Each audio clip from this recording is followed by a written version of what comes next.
Skumdita u skiet fost il-Grupp Parlamentari Nazzjonalista dwar il-proposta tal-kap tal-Oppożizzjoni li gvern ġdid inaqqas il-pagi tal-Kabinett b'500 € li jfisser li l-paga tal-Kabinett titreġġa lura għal dik li kienet fil-bidu ta' din il-leġislatura.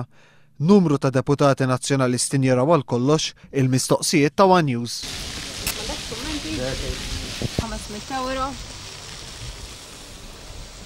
tal-Oppożizzjoni li titreġġa lura żieda ta' 500 €. Dwar iż-żieda.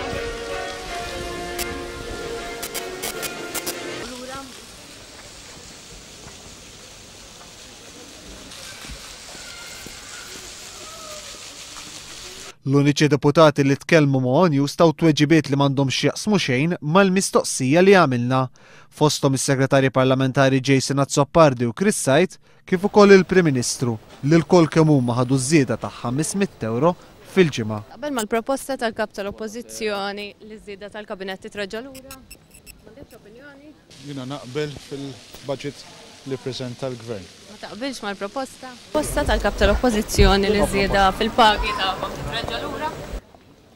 Prim Ministru, għandek proposta issa mill-kap tal-Oppożizzjoni dwar iż-żieda. Kummenti tiegħek?